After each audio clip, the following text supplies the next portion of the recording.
A local musician recently paid a visit to his hometown. Chad Knight of Laurel returned home for the holidays after moving to Seattle a few years ago. Knight has been making music since 2003 and is always finding new ways to get creative and inspired. Well, I started here in Laurel. It's where I grew up, my hometown. And I was in a couple bands in high school and then went to college and then just kind of figured out I just wanted to do the solo career. And I just got up with some of my close friends, musicians, and just started writing. Knight's ability to perform many different genres of music is what makes him stand out from his peers. He is known to play alternative rock, reggae, folk music, and even hip-hop. I have a lot of influences, mostly from the Northwest. I really like a wide variety, because if you stick to one genre, I guess, I kind of get bored with it.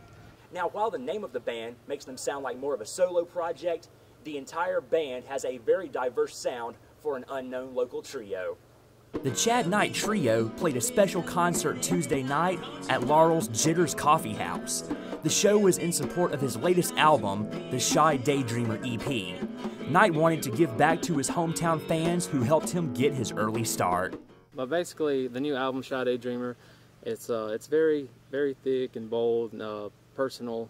It's more lessons gleaned of others and a lot of my personal experience.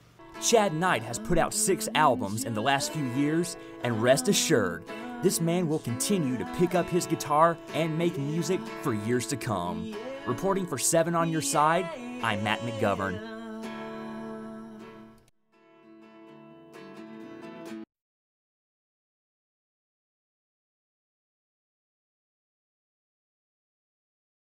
Are you ready for some football? Because it's time once again for the annual CCS Bowl. This event started out small at USM's Pride Field in December 2007, but it's quickly started to grow every year since. The CCS Bowl started about 5 years ago. A group of friends, we got together and we decided to play a pickup game of football, and it became a tradition, and over the years we've decided to make it a little bit better each year. The CCS Bowl is named after CC's Pizza, which is one of the favorite restaurants of the game's founders. But this isn't your typical game of football. The CCS Bowl has always had a number of female participants and has just recently started involving children in the game. The CCS Bowl has always taken pride in maintaining a family-friendly atmosphere. Well, obviously, just the number of people that come and play, more friends we get, and we meet some more people within the year. We just invite them to come play with us. After teams are chosen and the timer begins, every player suddenly feels the urge to crush the competition by any means necessary. I have seen nothing short of mass chaos today. Everybody that came out wearing their game faces. So you'd better hope that you're not the unlucky person that's caught holding the football. Hey, he's got the ball! Hey, go get him! The founders of the CCS Bowl have started a new tradition by making the game a charity event this year. By the end of the game, they raised $159 that will go to Christian Services of downtown Hattiesburg.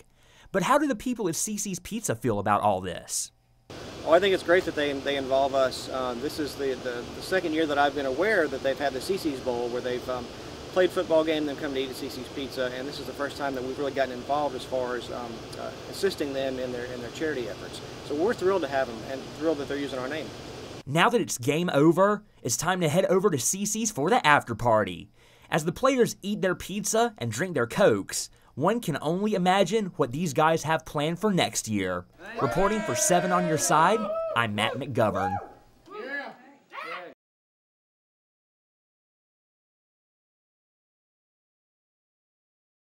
A local rock band has been given the opportunity of a lifetime.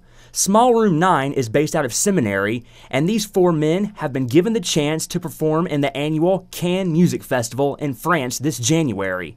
Members Rodney Mooney, Glenn Sasser, Harvey Lott, and Lee Chambliss have all been preparing for what could be the next big step in their band's history.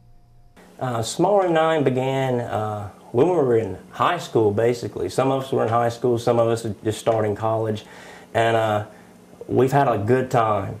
But we've become brothers, to be honest, and it's more about the music, and it kind of blends together, and I think that's why the music blends together so well, is because we've become so tight.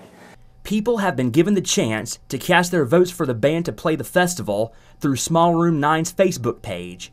If the band places in the top 10 choices, they will then be closer to reaching their goal. And this won't be the first time the band will rub elbows with the rich and famous. Well, some of the most memorable times we had was probably playing the House of Blues in New Orleans, and we actually played on the stage right next to the Wailers, which is Bob Marley's old band. We've also played with Grammy-winning country artist Shenandoah. We've gotten opportunities. We've performed with Ludacris, Grammy-winning rapper. We've performed with Chingy, Disturbing the Peace. So we have a very diverse background as far as the different acts that we've opened for. According to the band, the name Small Room 9 makes a reference to the small town they came from. The band says they will never forget where they come from and that there is no such thing as too much hometown pride. We were able to do everything locally. We recorded the record in the Hattiesburg area. We shot our music video in downtown Hattiesburg and included all the street signs and had a blast doing that, had some good help with that.